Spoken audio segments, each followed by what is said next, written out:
The Chrism Mass has long been a powerful experience for me as a priest.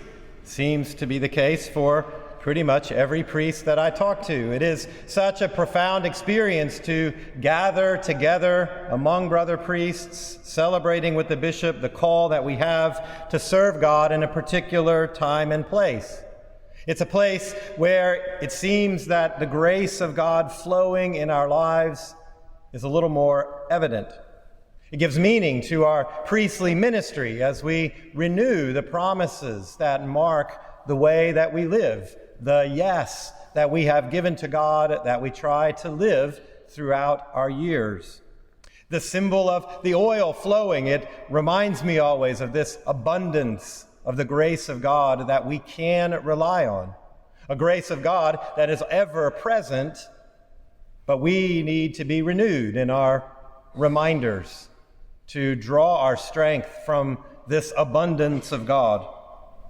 We are surrounded when we gather as priests by faithful of our diocese who always seem to have this greater appreciation for the sacramental life, for the ministry of priesthood, the very gifts of God that allow us to live in this pilgrimage of our life, moving toward the promises of God. So this has always been an enormous celebration in my own identity of priesthood, my own celebration of the call from God.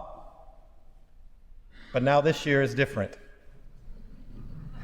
I promise you it looks very different from this side than it does from that side.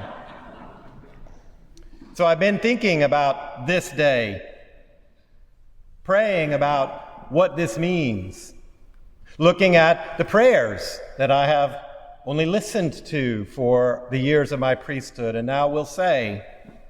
I must say that the words that struck me the most were the first ones that are different when we have the renewal of priesthood, and I say the words, beloved sons. It takes some getting used to. Just like when we were first ordained and someone says, Father, and then we wonder who they're talking to. We grow into the identity that we have. So I've been thinking about this phrase and what this means and what is the moment that binds me to you as we gather to celebrate together today. Now, first thought would be my own ordination as a bishop. That moment that I was united to this diocese in a profound way that reminds us of the history that we have, the succession of the apostles, the reminder that God is ever present with us. But as I thought more about it, as I prayed about this identity, I realized that there was a moment that connected me to you even before that. A moment when you knelt before the bishop that ordained you and said, do you promise obedience to me and my successors? In the mind of God, he was already aware of the direction that we were going. In the mind of God, he already knew that I would be one of those to fulfill that role. And so, whichever bishop ordained you, you accepted a connection through the hands of the bishop in the years to come. And so it is my privilege now to gather with that recognition. I am grateful that we are sharing in this work and in this moment of celebration today. Now, as I think about that moment, that promise of obedience, I am reminded of the most beautiful reflection that I have found in my own preparation to be a bishop, that of St. John Paul II in his letter to bishops, Pastoris Gregis. And he talks about that moment when a man makes that pledge of obedience to his bishop and his successors. Pope John Paul II highlights for bishops that this is in fact a two-way gesture. It's not only something that the bishop receives, but something that the bishop promises.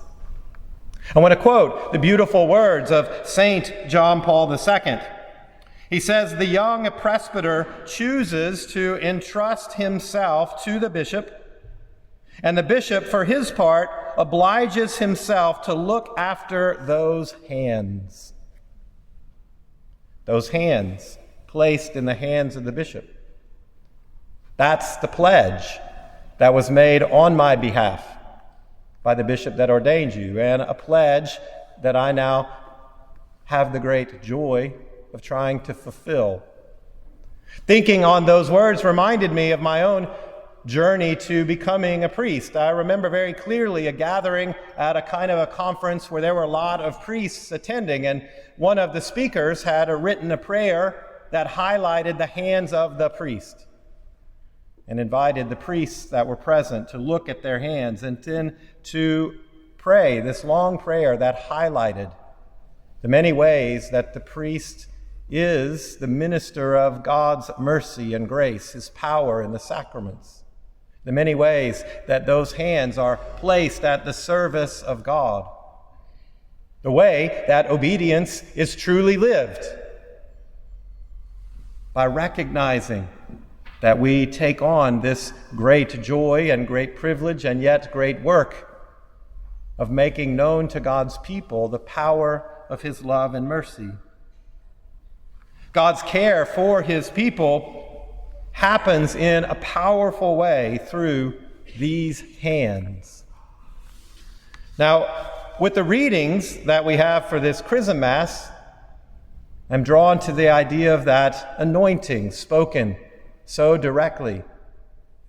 The idea that we are not just called into God's service, but that through anointing, God gives us a part of his own Spirit. No doubt, we, like prophets of days of old, ask for as much of that portion of the Spirit as we can have. So I want you today, you priests, to recall the moment when that oil covered your hands. In your anointing, God placed his Spirit within you for a purpose. Like the prophets, you speak the will of God, even to a world that often does not want to hear it. You point by your words the direction that we should follow if we remain fast to the Lord. You remind people that there is a greater reality that we must cling to. When we are tempted to find our strength in something else, we have the voice of the prophets that say, trust in God above all else. Your anointing is for that work. Like David, who was anointed, it might not seem like you were the obvious choice to be the one chosen to be priests. No doubt many of us wondered where that call came from.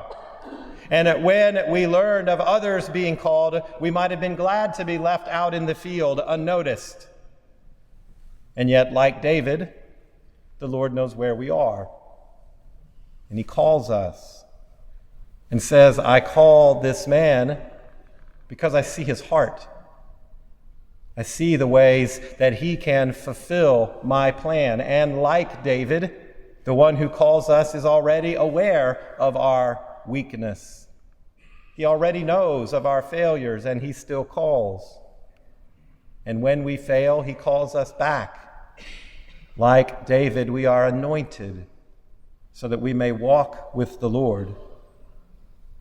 Like Jesus, as we hear in today's gospel, the anointed one who not only tells us what it means to be anointed, but shows us the way. Like Jesus, we have the words today that say, I have come to bring glad tidings to the poor.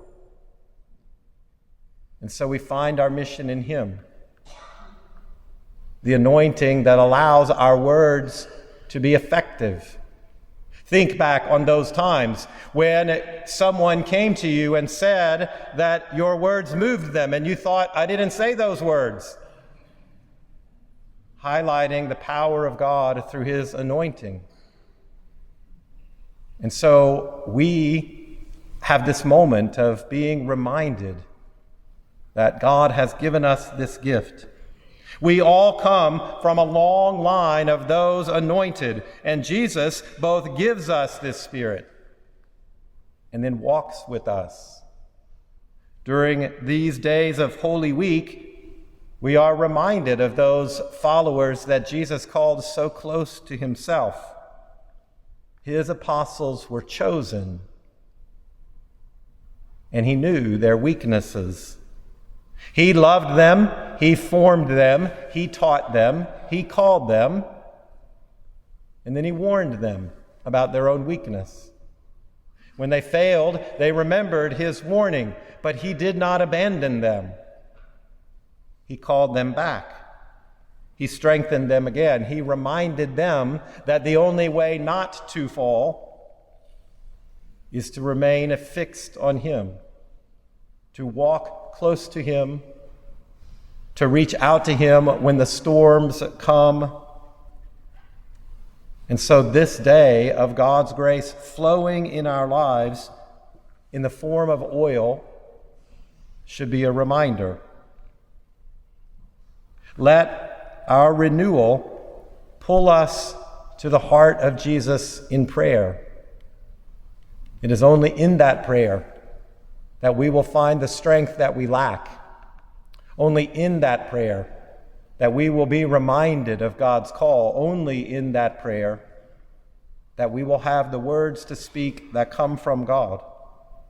Let our hands be used to lift the burdens of God's beloved. To know that God's response to a world in need very often is us. Very often allowing a person to experience the love of God when they have felt very far from God. Let our anointing remind us that we are in that place of lifting those burdens. And let our lives point with hope to the full promise of God. The promise that we celebrate in this Holy Week, the promise of God that there is more than this life, that there is new life for those who follow him, new life for those who receive his mercy. Let our lives point in hope to the promise of God. May God, who has done good work in us, bring it to fulfillment.